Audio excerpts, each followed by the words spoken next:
गुरु गुरु गुरु गुरु गुरु गुरु अबे साले गुरु गुरु गुरु गुरु गुरु এখানে কে হাগলি বে ছি, শালা ল্যাপটা করে হয়ে গেছে একবার শুধু দেখতে পাই যে কে হাগছে শালা রোজ রোজ আর পুটটিকে যদি না কাটে লেছে তো আমার নাম ডন এমারুল লয় বাল আমার কাজের সময় ফোনের অভাব থাকে না রে হ্যালো ডন এমারুল স্পিকিং তিনজনকে মার্ডার করতে হবে। না তিনজনকে মারতে পারবো না কেনে? আমাদের তিনজনকে যদি আমি একসাথে মারতে যাই ওরা তোমরা আমাকে লিখে দিবে হবে শালা কেলা চোদা, এক এক করে মারতে হবে।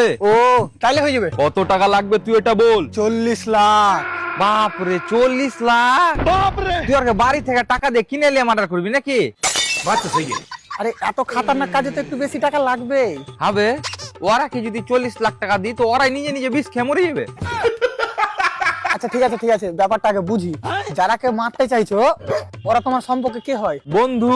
না না বন্ধুদেরকে মারতে পারো না ভাই বন্ধু থাকলে জীবনে খুশি থাকবে হবে খুশিকে তো লেপার লেগেছে শালারা।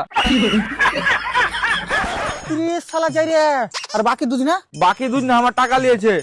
পাক উঠে কার বন্ধুরাই তো ধার লাই বন্ধুর কাছ থেকে আবে কাইরে নিয়েছে। কতর কাছে ইয়ার কি করে কানেছে মনে হয় বালের কথা, একজনা গলা টিপে ধরেছিল, একজনা বুকে লাত মেরে টাকা নিয়ে পালালছে। আরে তুই আর একটা বন্ধু বলছিস ভাই আর একটা দুশ্মন বে তাহলে তুই বল ভাই কথাগুলা শোনার পর তোর কি মনে হয়েছে? তোর কথাবার্তা শুনে যা বুঝতে পারনু খুশি মেয়েটা বহুত বড় ছিনহার আছে আবে তোর মাকে